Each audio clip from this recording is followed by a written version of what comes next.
علی رسولہ الکریم اما بعد۔ گزشتہ کل جو ہماری بات مکمل ہوئی تھی وہ نماز پر ہوئی تھی۔ نماز کا حکم بہت کلیئر ہے اور اللہ رب العزت نے عربی جس انداز میں اپنے محبوب نبی کریم صلی اللہ علیہ وسلم کو حکم دیا ہے کہ آپ بھی اور آپ کے اہل و عیال بھی نماز قائم کریں۔ نماز ایک دو دفعہ پڑھنے سے ادا نہیں ہوتی، بلکہ نماز کو زندگی میں مسلسل ادا کیا جاتا رہے گا۔ دیکھیں، ایک ہو اد الصلاۃ، نماز ادا کرو، ایک ہے اقیم الصلاۃ، نماز قائم کرو۔ قائم ایک دو دفعہ سے نہیں ہوتی، قائم وہ قبر کے دہانے تک یہ امانت لے کر جانی ہے۔ پھر اسی ضمن میں ہماری بات ہوئی تھی کہ بعض اوقات انسان کے ساتھ کسی ایسے بندے کا پالا پڑ جاتا ہے کہ وہ نماز کو بیس بنا کر انسان کی کردار کشی کرتا ہے، فلاں شخص جی پہلی صف کا نمازی ہے اور اس کے یہ وہ، تو اس اعتراض کے ضمن میں اس کے امبریلا کے نیچے ہم نے بہت ساری چیزیں ڈسکس کی تھی۔ پہلی چیز یہ ڈسکس کی تھی کہ نماز پڑھنے والے کو اپنی عملی زندگی میں ایک دم پرفیکٹ اور ایکسیلنٹ رہنا چاہیے، تاکہ اس کی وجہ سے اس کی جان پہچان دین اور نماز ہو گئی ہے، اس کی وجہ سے دین اور نماز پر کوئی حرج نہ آئے۔ اس محنت میں وہ اخلاص کے ساتھ کوشش کرتا رہے گا، اللہ اس کو دوہرا اجر دیں گے۔ وہ اپنی ساکھ نہیں بچائے گا، وہ دین کی ساکھ بچائے گا۔ اور دوسری چیز، اعتراض کرنے والے کو انصاف سے کام لینا چاہیے کہ وہ معلوم نہیں اپنے معاملات میں کیسا ہے، حسن گمان رکھنے ہیں کہ اچھا ہے، لیکن اللہ کا حق ادا کرنا اور معاملات میں صاف ہونا یہ حقوق العباد ہے۔ ایک شخص جو نماز کا پابند ہے وہ اللہ کے حق ادا کر رہا ہے، معاملات میں کمزور ہے تو حقوق العباد میں اس کی پکڑ دکڑ ہوگی۔ لیکن ایک دوسرا شخص جو نہ اللہ کا حق ادا کر رہا ہے اور معاملات بھی اس کی گڑبڑ ہے، اور وہ اس بندے کو دین کی بنیاد پر اعتراض کا نشانہ بنا رہا ہے، یہ انصاف نہیں ہے، یہ انصاف نہیں ہے۔ قرآن مجید میں دوسرے پارے میں ایک بندے کا ذکر ہے، منافق تھا، وہ نبی کریم صلی اللہ علیہ وسلم کی خدمت میں آ کے ایسی چکنی چپٹی چوپڑی باتیں کرتا تھا کہ نبی کریم صلی اللہ علیہ وسلم بھی فرماتے تھے کتنی اچھی باتیں کرتا۔ وَهُوَ أَلَدُّ الْخِصَامِ وَمِنَ النَّاسِ مَن يَشْرِي وَمِنَ النَّاسِ مَن يُعْجِبُكَ قَوْلُهُ فِي الْحَيَاةِ الدُّنْيَا وَيُشْهِدُ اللَّهَ عَلَى مَا فِي قَلْبِهِ وَهُوَ أَلَدُّ الْخِصَامِ۔ قرآن مجید موجزہ ہے نا، منافق جو دل میں چھپاتا ہے، قرآن مجید شاول ہوتا ہے نا، شاول نیچے بیس میں سے جا کے اوپر لا کے چھنی کر کے دکھا دے، اس کے دل میں یہ ہے، اس کے دل میں دودھ کا دودھ اور پانی کا پانی۔ تو اعتراض کرنے والے کو خیال کرنا چاہیے۔ اگلی صورت سورہ انبیاء ہے۔ سورہ انبیاء مکی صورت ہے۔ مکی صورتوں میں توحید، شرک کا بائیکاٹ، شرک کی نفی، اور یہ جو مشرکین مکہ کہتے تھے ہم دین ابراہیمی پر ہیں، ان کا یہ فلسفہ کل کیا گیا ہے۔ مکی صورتوں کا میجر سبجیکٹ یہ ہوتا ہے۔ مکہ مکرمہ میں جو صورتیں نازل ہوئی ہیں اس میں توحید بیان ہوتی ہے، بتوں کا کوئی کام نہیں ہے، یہ جو سوچ کا بگاڑ آ گئے اس کا دین اسلام سے کوئی تعلق نہیں ہے، یہ جو مطاف میں آپ لوگوں نے بت رکھے ہوئے ہیں، ننگے طواف کرتے ہیں، ان کا دین کے ساتھ کوئی تعلق نہیں ہے۔ اور آپ لوگ کہتے ہیں کہ دنیا میں بارش کا خدا ایک ہے، بادل کا، رزق کا، تو اللہ رب العزت ایک عقلی دلیل دیتے ہیں۔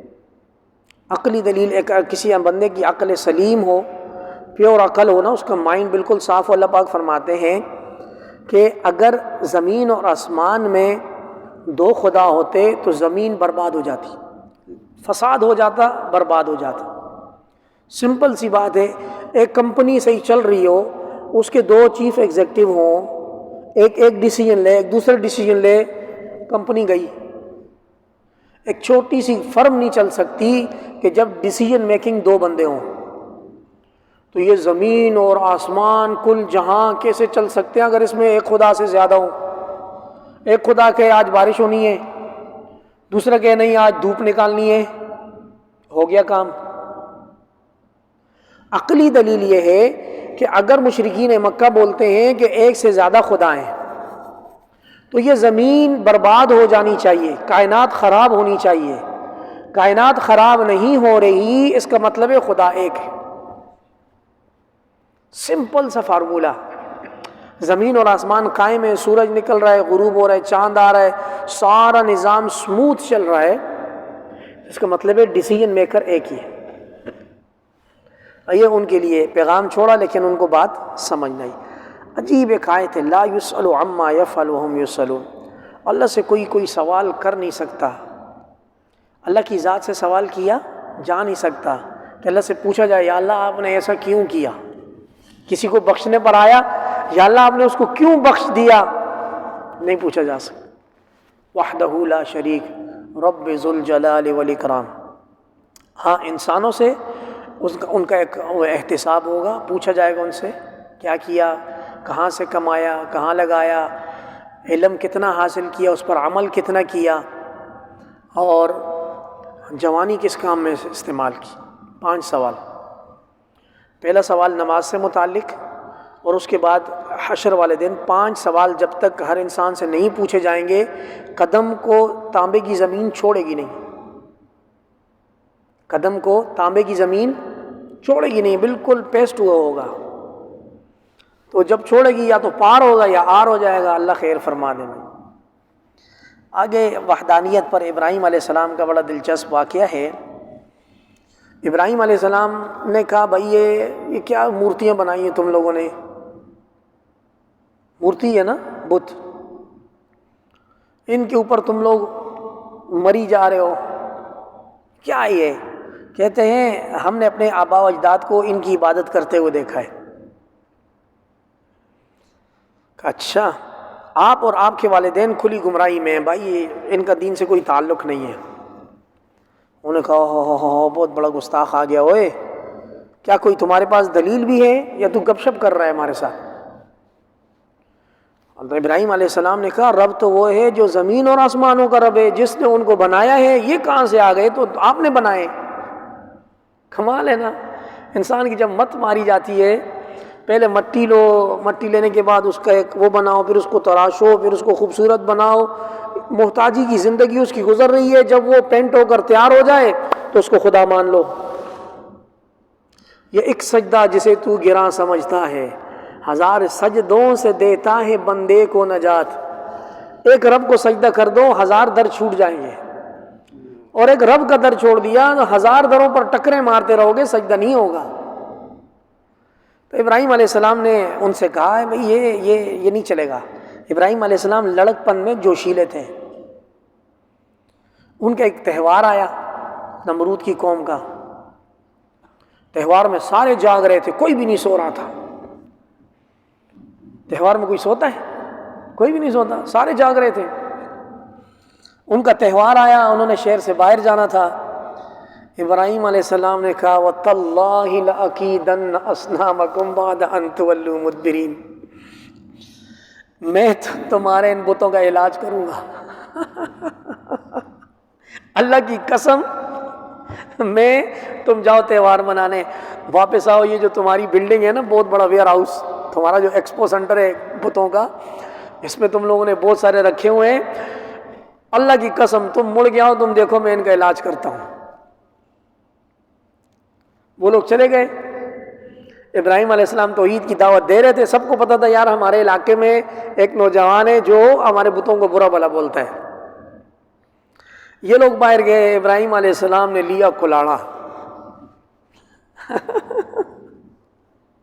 کلاڑا لے گئے، کسی کا بازو کاٹا، کسی کی ناک کاٹی، کسی کی گردن اڑائی، کسی کی ٹانگ اڑائی. لنگڑے لولے کر کے ایک بڑا تھا ان میں بڑا بت، کلاڑا جا کے اس کے کندھے پہ لگا دیا. فجعلہم جزازا، ٹکڑے ٹکڑے کر دیا سب کو، الا کبیرا لہم. ہاں ان کا جو بڑا بت تھا اس کو چھوڑ دیا کہ شاید یہ اس کی طرف رجوع کریں، اس بڑے سے پوچھیں ہمارے خداؤں کا یہ حال کس نے کیا ہے. توحید کی دلائل ہیں، سختی سے بھی سمجھا رہے ہیں اللہ پاک، محبت سے بھی سمجھا رہے ہیں، عقلی طور پر بھی سمجھا رہے ہیں. اللہ پاک کو نا شرک بہت زیادہ ناپسندیدہ ہے. سب کچھ اللہ نے کیا، اس کے ساتھ کوئی خدائی میں شریک ہو جائے تو اللہ کی رحمت، غیرت، غضب کو جوش آتا ہے۔ ان اللہ تعالی لا یغفر ان یشرک بہ، اللہ معاف نہیں کرے گا اپنے ساتھ شرک کرنے کو۔ باقی سب خدائی رحمت کو جوش آئے گا، اللہ بولے گا جاؤ سب معاف ہو، مجھ سے کون پوچھ سکتا ہے۔ لیکن اگر کوئی انسان اللہ کی خدائی میں اللہ کے تخت کے ساتھ کسی کو لا کر بٹھا دے، یہ کام بہت زیادہ، یہ حد سے تجاوز ہے۔ قالوا من فعل هذا بآلهتنا انه لمن الظالمين، وہ تاڑا لوٹی ہمارے خداؤں کے ساتھ یہ حال کس نے کر دیا؟ اوے واپس آئے نا، استغفار پڑھے، اللہ اللہ اللہ اللہ اللہ استغفر اللہ استغفر اللہ، ہمارے خداؤں کا یہ حال کس نے کر دیا؟ اپنے اپنے الفاظ میں انہوں نے گویا اس طرح کے کچھ وہ ندامت کا اظہار کیا۔ قالوا سمعنا فتى يذكرهم يقال له ابراہیم، کہتے ہیں ایک نوجوان کے بارے میں سنا ہے جو ہمارے خداؤں کا تذکرہ کرتا رہتا ہے کہ یہ صحیح نہیں ہے۔ نمرود اور اس کے وزراء نے کہا فأتوا به على اعین الناس، سب لوگوں کے سامنے لے کر آؤ، ہم ابراہیم کا علاج کریں گے۔ مت ماری ہوئی ہے، ابراہیم علیہ السلام نے جو سبق چھوڑا ہے اس سے سبق نہیں حاصل کر رہے کہ اگر یہ خدا ہیں تو ان کے بازو کون کاٹ سکتا ہے، ان کو نقصان کون پہنچا سکتا ہے؟ اگر ان کو کوئی نقصان پہنچا سکتا ہے تو پھر یہ خدا کیسے ہے؟ کھلی سی بات ہے۔ نہیں جی، وہ دوسری طرف چلے کہ ہماری لیڈرشپ کو ہٹ کر دیا اس نے، ہماری پوزیشن کو ہٹ کر، لاؤ ابراہیم کو سب کے سامنے، سب دیکھیں گے ہم کیا حال کرتے ہیں۔ قالوا اانت فعلت هذا بآلهتنا یا ابراہیم، ابراہیم تو نے ہمارے خداؤں کا یہ حال کیا ہے؟ قرآن مجید عجیب نا، ابراہیم تم نے ہمارے خداؤں کا یہ حال تم نے کیا ہے؟ ابراہیم علیہ السلام نے کہا اس بڑے نے کیا ہے۔ قال بل فعلہ کبیرہم، میں نے نہیں کیا بھائی، یہ بڑے کے کندھے پہ کلاڑی لگی ہوئی اس نے کیا ہے،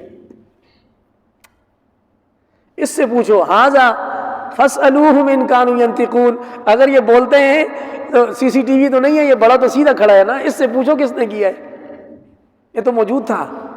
جو کچھ بھی یہاں ہوا ہے تیا پانچا کر دیا تمہارے خداؤں کا، مار مار کے لنگڑے لولے بنا دیے، آنکھیں کاڑی کر دی، اس سے پوچھو، میرے سے کس لیے پوچھتے ہو؟ اب ابراہیم علیہ السلام نے جب یہ بات کی نا، اب سب کے سب اپنے من میں ذلیل و خوار شرمندہ ہو گئے، یار بات تو ابراہیم کی ٹھیک ہے، بات تو ابراہیم کی۔ فرجعوا الی انفسہم فقالوا انکم انتم الظالمون، اپنے دل کی طرف انہوں نے رجوع کیا اور دل میں کہا یار تم لوگ تو بڑے ظالم ہو، ان بتوں کی پوجا کرتے ہو، کوئی بتا ہی نہیں رہا ان کا حال کس نے کیا ہے، بڑے کے کندھے پر کلاڑی ہے یہ بول نہیں رہا۔ ثم نکسوا علی رؤوسہم، سر جھکایا اور ابراہیم کو بولتے ہیں لقد علمت ما ھا، او بھائی آپ کو تو پتہ ہے یہ مسکین بول ہی نہیں سکتا، یہ کیسے بتائے گا ہمیں؟ ان کا بھی سسٹم شرک میں جکڑا ہوا تھا، جس طرح آج کل مسلمانوں کا سسٹم منافقت میں جکڑا ہوا ہے، ان کا بھی سسٹم سارے کا سارا جکڑا ہوا تھا۔ اب سب کچھ کھل کے واضح ہو گیا کہ ایک بت ہے، فائدہ نہیں ہے، مار دیا ایک کو چھوڑ دیا، کچھ بھی نہیں کر سکتے، سسٹم ہیک تھا۔ جیسے کہ آج کل سارے مسلمانوں کا سسٹم ہے کہ کوئی بول بھی نہیں رہا، جوان کا بچہ۔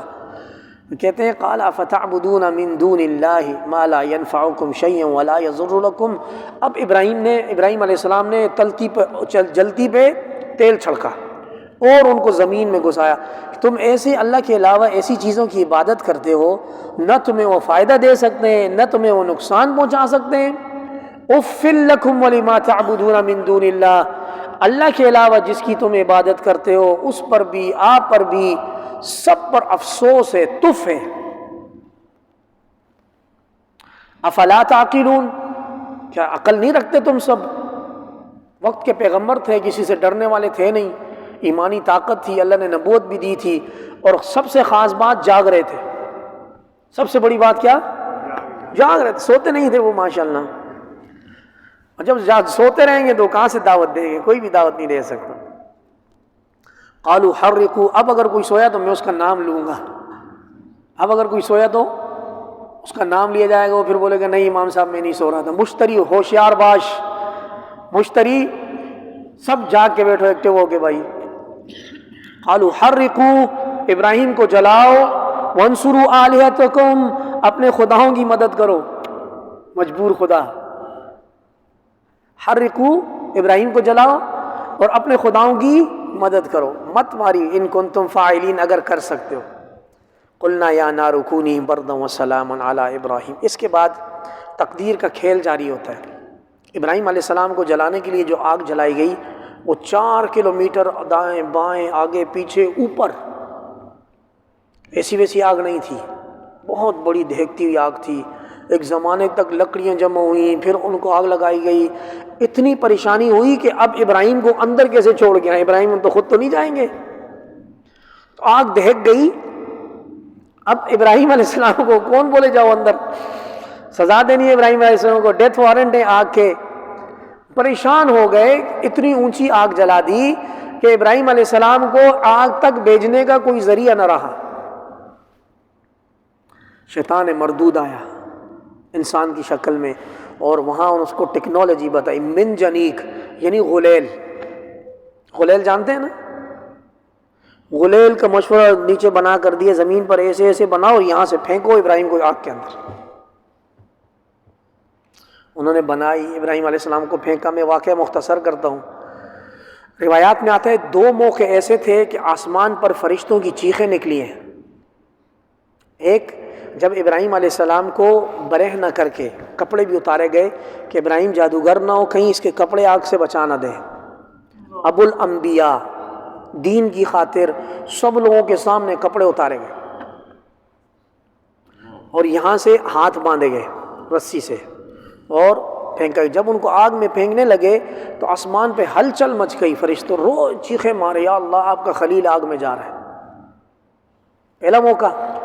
دوسرا موقع سرور کونین سید العالمین محمد عربی صلی اللہ علیہ وسلم جب طائف میں ان کے لہو بہانا، گھٹنوں پر دائیں بائیں پتھر لگے اور اس لہو نے جا کر پاؤں کے جو نالین مبارکین تھے اس میں جمع نہ، چپ چپ کی آواز آئی. حضور بے ہوشی کی حالت میں گرے، پھر حضرت زید نے اٹھایا، پھر گرے، پھر اٹھایا. آسمان پر فرشتے چیخ اٹھے. 2 موقع ایسے عالم میں گزرے ہیں کہ آسمان والے بھی زمین والوں کی، انبیاء کی برداشت، توحید، دعوت حق پر چیخیں ماری ہیں انہوں نے. طائف میں جو لوگ ہمارے ساتھ عمرے پر ہوتے ہیں وہاں کی کیفیت بڑی عجیب ہے. وہ باغ انگور کا اور وہ مسجد اور وہ ساری چیزیں وہاں بیان کرنے کا لطف، ایمان کی حالت وہاں الگ ہوتی ہے. ابھی یہ موقع ابراہیم علیہ السلام کے بیان کا ہے. ابراہیم علیہ السلام کو جب منجنیق سے پھینکا، روایات میں آتا ہے کہ جبرائیل امین نے اللہ پاک سے درخواست کی، حضور آپ کا خلیل آگ میں جا رہا ہے. اللہ نے فرمایا جاؤ، اس کو اگر مدد کی ضرورت ہے تو دیکھ لو. جبرائیل امین بڑے پاور والے، بڑے موسٹ پاورفل فرشتے ہیں، آن کی آن میں آ گئے اور ہوا میں ابراہیم کے ساتھ آگ کی طرف جا رہے ہیں اور مکالمہ ہو رہا ہے. کیا مکالمہ ہو رہا ہے؟ جبرائیل امین ابراہیم علیہ السلام سے پوچھتے ہیں کہ کوئی حاجت، کوئی مدد کی ضرورت ہے تو میں کروں. صحیح ہے. اب ابراہیم علیہ السلام آگ میں جا رہے ہیں سامنے. پوچھتے ہیں جبرائیل خود آئے ہو یا اللہ نے بھیجا ہے؟ انبیاء کی بڑی بات ہوتی ہے. یہاں بھی دیکھ رہے ہیں کہ میرا امتحان تو نہیں ہے کہ جبرائیل غیر اللہ ہے، اللہ نہیں ہے. اگر میں نے اس سے مدد مانگ لی میرا اللہ ناراض ہو جائے گا. باریکی دیکھ رہے ہیں. تو پوچھا جبرائیل خود آئے ہو یا اللہ نے بھیجا ہے؟ کہا خود آیا ہوں. کہا خود آیا ہوں، اما الیک فلا، اگر خود آیا ہو تو مجھے آپ کی مدد کی ضرورت نہیں ہے. اللہ دیکھ نہیں رہا میں اس کی خاطر آگ میں جا رہا ہوں؟ دیکھ نہیں رہا مجھے؟ حجت تام، امتحان مکمل. ابھی قریب تھا کہ آگ میں جاتے، اللہ پاک کی طرف سے حکم آیا، آگ سے جلانے کی صفت اللہ نے لے لی. قلنا یا نار کونی بردا، ہم نے حکم دیا. اللہ پاک اب خود فرما رہے، جبرائیل بیچ میں سے ہٹ گئے. قلنا یا نار کونی، آگ ٹھنڈی ہو جا. قریب تھا کہ آگ ریفریجریٹر بن جاتی. پھر دوبارہ دوسرا حکم آیا، وہ سلامہ، اتنی ٹھنڈی ہونا کہ وہ راحت اور سلامتی کا ذریعہ بنے ابراہیم کے لیے، ٹھنڈک سے میرا محبوب ٹھرے نہ اندر، یہ نہ وہ اندر ٹھٹرنے لگ جائے۔ حالا ابراہیم، ابراہیم کا خاص نام لیا، ہمارے ابراہیم پر ٹھنڈی ہو جا، بڑی بات ہے۔ میں نے گزشتہ 2-3 دن پہلے گزارش کی نا، ابراہیم علیہ السلام سے کسی نے پوچھا زندگی کے بہترین دن، کہا وہ 40 دن جو آگ میں گزارے۔ جیسی آگ میں گئے جنت کا لباس آ گیا، جنت کے باغات کے پھل، گریپ فروٹ، تو پتہ نہیں کیا کیا معاملے شروع ہو گئے۔ ابراہیم علیہ السلام اندر وہ آگ 40 دن تک جلتی رہی ہے، کوئی معمولی آگ نہیں تھی۔ پھر اس میں دیگر چیزوں، حشرات کا بھی امتحان ہوا۔ دیگر روایات میں لکھا ہے کہ یہ چپکلی، یہ جتنے بھی موذی چیزیں ہیں نا، یہ اس کو پھونکے مارتے تھے کہ آگ تیز ہو۔ اور یہ چڑیا اور یہ کبوتر، جتنی بھی حلال چیزیں پاکیزہ، یہ چونچ میں پانی اٹھا کر لا کے آگ کے اوپر ڈالتی تھی کہ آگ بجھ جائے۔ امتحان تقدیر کا، کوئی شیطان کی طرف کھڑا ہے، کوئی رحمان کی طرف کھڑا ہے۔ خیر جب باہر نکلے ابراہیم علیہ السلام آگ بجھنے میں، تو ہاتھ میں جنت کا سیب تھا، بہترین لباس پہنا ہوا تھا، کامیاب ہو گئے۔ وَإِذِ ابْتَلَىٰ إِبْرَاهِيمَ رَبُّهُ بِكَلِمَاتٍ فَأَتَمَّهُنَّ۔ ابراہیم علیہ السلام کی شان اتنی بڑی ہے، حضور سرور کونین کے بعد سب سے عمدہ مثال توحید میں، آزمائش میں، امتحانوں میں، اللہ کی بندگی میں ابراہیم علیہ السلام کی دی جاتی ہے۔ اس لیے ہم درود شریف پڑھتے ہیں، یا اللہ محمد صلی اللہ علیہ وسلم پر، ان کی آل پر ایسا رحم، درود، فضل فرما جیسا آپ نے ابراہیم پر کیا۔ نقطہ سمجھ آ رہا ہے کہ حضور پر ایسے ایسے ایسے کرم فرمائیں جیسا کہ آپ نے ابراہیم اور ان کی آل پر کیا۔ بہت بڑی بات ہے، یہ ایک امتحان ہے۔ ابراہیم علیہ السلام کی زندگی امتحانات سے بھری ہوئی ہے۔ یہ عشق کا پہلا امتحان ہے، یہ عشق کا پہلا امتحان ہے۔ اب اس کے بعد شادی ہونی ہے، بی بی ہاجر، سارہ، اسماعیل علیہ السلام، اسحاق علیہ السلام، بیت اللہ، بیابان میں بیوی بچے کو چھوڑنا آسان کام ہے۔ پھر بیٹا ہونے کے بعد بڑا ہو کے اسماعیل کو چھری کے نیچے لانا۔ اللہ پاک پہلے پارے میں ارشاد فرماتے ہیں، ہم نے ابراہیم کو آزمایا، ابراہیم کڑک نکلا۔ ہم نے ابراہیم کو آزمایا، ابراہیم ہمارے امتحانات میں کڑک نکلا، جاگتا جاگتا کڑک نکلا، کبھی نہیں سویا۔ خدا دا واسطے جاگو ہوئے، سارا آپ لوگ میرا جو وہ ایموشن ہے نا وہ خراب کر رہے ہو۔ خیر اللہ رب العزت نے ابراہیم علیہ السلام کے لیے آگ کو اتنا ٹھنڈا کیا کہ ابراہیم علیہ السلام نے وہاں لطف سے ٹائم گزارا۔ اب آتے ہیں اپنے محمد صلی اللہ علیہ وسلم کی فضیلت پر۔ طائف میں بھی اللہ رب العزت نے جب فرشتے چیخے روئے، وہاں جبرائیل امین مدد کے لیے آئے، خود سے آئے۔ طائف میں اللہ پاک نے جبرائیل کو بھیجا، جاؤ میرے محبوب کی مدد کرو۔ فرق سمجھ آ رہا ہے؟ سارے انبیاء مقدس ہیں، یہ بات یاد رکھیں، کسی کے درمیان ہم کمپیئر نہیں کر رہے، لیکن ہم محمد عربی صلی اللہ علیہ وسلم کی شان بیان کر رہے ہیں۔ وہاں جبرائیل امین خود آئے اور اپنے ساتھ جو دنیا کے پہاڑوں کے مینیجر ہیں نا، یہ پہاڑوں کا نظام جس فرشتے کے پاس ہے اس کو لے کر آ گئے۔ کہا حضور آپ طائف میں کھڑے ہیں، اللہ نے ہمیں بھیجا ہے، اللہ نے ہمیں بھیجا ہے۔ معاملہ یہ ہے کہ آپ کا مبارک خون نکال دیا ان لوگوں نے، آپ کی توہین میں انہوں نے کوئی کسر نہیں چھوڑی۔ آپ حکم دیں، اجازت دیں تو یہ جو فرشتہ ہے پہاڑوں کا نگران، مکہ مکرمہ کا جبل ابی قبیس اور دوسرا پہاڑ، طائف کا نہیں، مکہ مکرمہ کے 2 پہاڑ اٹھا کے لا کے طائف والوں کو درمیان میں رکھ کے سرما بنا دے۔ آپ بس اجازت دیں، بہت بڑی بات ہے۔ ایک روایت یہ آتی ہے کہ طائف کے پہاڑ اتنے سخت نہیں ہیں، اور وہاں پہاڑ بھی نہیں، پہاڑیاں ہیں چھوٹی چھوٹی، اللہ آپ سب کو لے جائے وہاں پر۔ ہمارے نبی کریم صلی اللہ علیہ وسلم کا دین کی خاطر وہاں خون بہا ہے، وہاں جا کر کیفیت عجیب ہوتی ہے۔ عبداللہ ابن عباس کا مزار وہاں پر ہے، وہاں ابھی تک پرانی کیفیت پر چیزیں باقی ہیں تھوڑی تھوڑی۔ ایک روایت یہ ہے کہ طائف کے پہاڑیوں کو ملایا جائے، ایک روایت یہ ہے صریح الفاظ کے ساتھ کہ مکہ مکرمہ کے سخت ترین پہاڑ، آج بھی مشینیں ان کو کاٹ رہی ہیں نا، مخت سخت ہیں، پتھریلے پہاڑ لا کر ان طائف والوں کو ایسے سرما بنا دیں گے۔ وما ارسلناک الا رحمۃ للعالمین، قربان جائیں اپنے نبی کی شان پر۔ انہوں نے فرمایا ان کو ہلاک کر کے کیا ملے گا، یہ مجھے جانتے نہیں ہیں اس لیے انہوں نے میرے ساتھ یہ کر دیا، اگر یہ مجھے جانتے تو میرے ساتھ اس طرح یہ نہ کرتے، یہ نہیں تو ان کی آنے والی نسلوں کو اللہ ایمان دے گا۔ جبرائیل واپس جاؤ۔ ابراہیم خلیل اللہ نے بھی جبرائیل کو واپس بھیجا جب وہ خود آئے تھے، محمد عربی صلی اللہ علیہ وسلم نے بھی جبرائیل کو واپس بھیجا جبکہ وہ بھیجے گئے تھے۔ بہت بڑا فرق ہے۔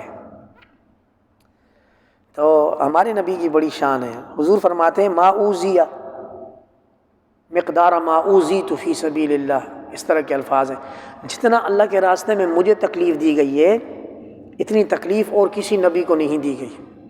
حضرت عائشہ سے مروی ہے، انہوں نے پوچھا حضور زندگی میں کوئی سخت دن جو آپ نے دیکھا ہو بتائیں۔ عائشہ نارمل لائف میں یا جنگ میں؟ حضور دونوں بتا دیں۔ فرمایا نارمل لائف میں طائف کا دن نہیں بھول سکتا، بہت سخت دن تھا، اور جنگ کی زندگی میں احد کا دن نہیں بھول سکتا، بڑا سخت دن تھا، بہت سخت دن تھا۔ ہمارے عام لوگوں کے ذہن میں یہ ہے نا کہ حضور مکہ سے نکلے طائف میں پتھر کھا کے واپس آ گئے، یہ ایک دو دن کی کہانی نہیں ہے، 10 دن حضور وہاں ان گلیوں میں رسوائی کا سامنا کرتے رہے، جس طرح ان لوگوں نے حضور کے ساتھ ٹریٹ کیا۔ 10 دن کے بعد ان لوگوں نے حضور صلی اللہ علیہ وسلم کے پیچھے نوجوان لڑکے لگائے، آوازیں کسیں، پتھر ماری، مجنوں بولا، کیا کچھ نہیں بولا۔ جتنی بڑی قربانی اتنا بڑا اللہ کا انعام۔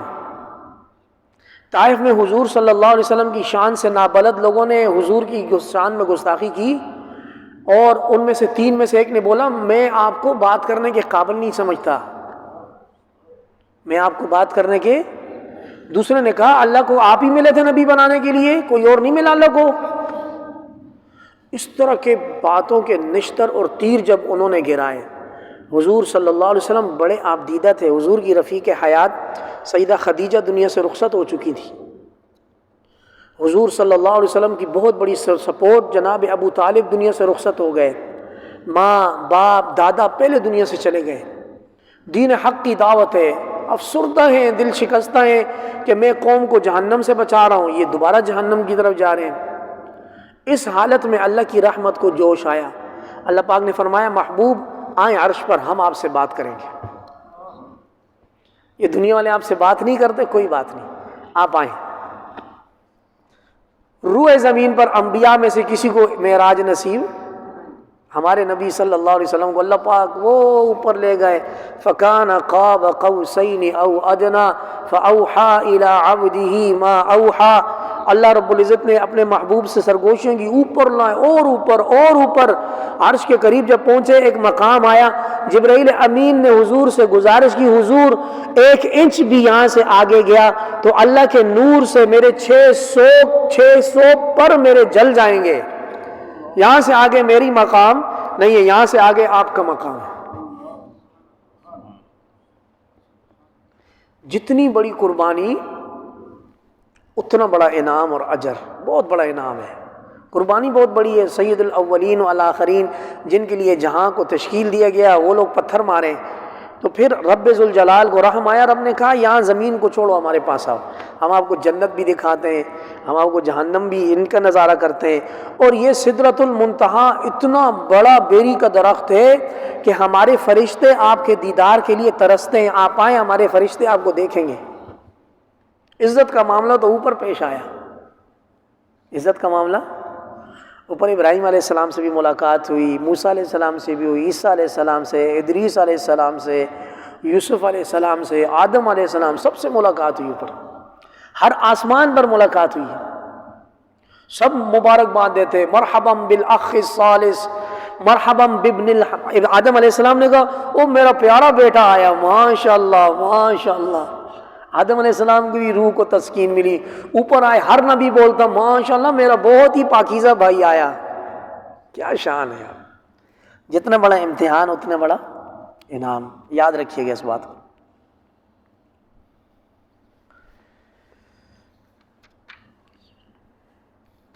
سورہ مومنون کی شروع میں مسلمانوں کی 10 صفات بیان کی گئی ہیں۔ نماز میں خشوع خضوع، لہو و لعب سے پرہیز کرتے ہیں، زکوٰۃ ادا کرتے ہیں، اپنی شرمگاہوں کی حفاظت کرتے ہیں اور اپنی جائز بیویوں کے علاوہ کہیں اور نہیں جاتے، امانتوں کا خیال کرتے ہیں، تمام نمازوں کی پابندی کرتے ہیں، ایسے لوگ جنت کے وارث ہیں۔ پیپر آؤٹ کر دیا، کیا کر دیا؟ امتحان ہونا ہے نا آگے، اس کے لیے کوشچن پیپر ہے، کوشچن پیپر آؤٹ کر دیا۔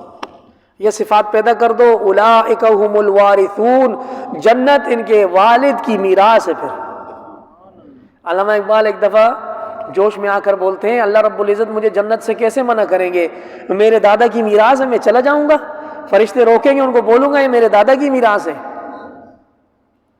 یہ ایمان کا الگ لیول ہے۔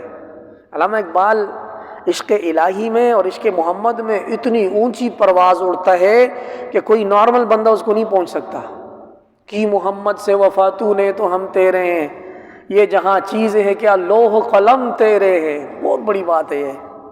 یعنی محمد صلی اللہ علیہ وسلم سے وفا کر تو تقدیر اپنی خود لکھ، محمد سے وفا کر تو پھر دعائیں مانگنے کی اور یہ چیزیں کرنے کی ضرورت نہیں ہے، ہم تقدیر قلم آپ کے ہاتھ میں لکھیں گے، لکھ اپنے لیے رزق، اپنی اولاد کے لیے رزق، اپنے لیے اچھا خاتمہ، اپنا حسن انتظام، سب کچھ خود لکھ۔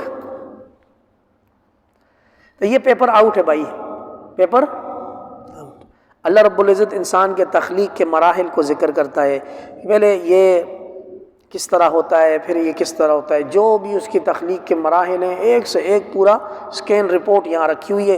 پیدا ہونے کے بعد کوئی یہ نہ سمجھے کہ وہ مرے گا نہیں، پیدا ہونے کے بعد اللہ فرماتے ہیں لازمی موت آئے گی، قیامت والے دن اٹھائے جاؤ گے۔ زمین پر پیدا ہونے کے بعد یہ نہ سمجھو کہ 7 آسمانوں کے پردے ہمارے درمیان حائل ہیں، نہ، ہم اپنی مخلوق سے غافل نہیں ہیں۔ وحدانیت کا بڑا بیان ہے اس میں۔ اللہ پاک ان سے پوچھتے ہیں، ان سے پوچھو رب کا، عرش کا، زمینوں کا، آسمانوں کا مالک کون ہے؟ یہ سب بولتے ہیں کہ اللہ ہے، تو پھر ایمان کیوں نہیں لاتے بھائی؟ ایمان بھی تو لانا چاہیے۔ بات مکمل کریں، موسیٰ علیہ السلام کا وہ پہلا قصہ جو میرے پر ادھار ہے وہ باقی ہے، جو میں نے 2 دن پہلے گزارش کی تھی کہ موسیٰ علیہ السلام کی لائف میں سے ایک حصہ وہ ہے کہ وَمَا تِلْكَ بِيَمِينِكَ یا موسیٰ سے شروع ہوتا ہے، اور ایک حصہ ان کی نبوت ملنے سے پہلے کا ہے۔ نبوت ملنے سے پہلے کا جو قصہ ہے وہ آج سورہ قصص میں بڑی تفصیل سے آیا ہے۔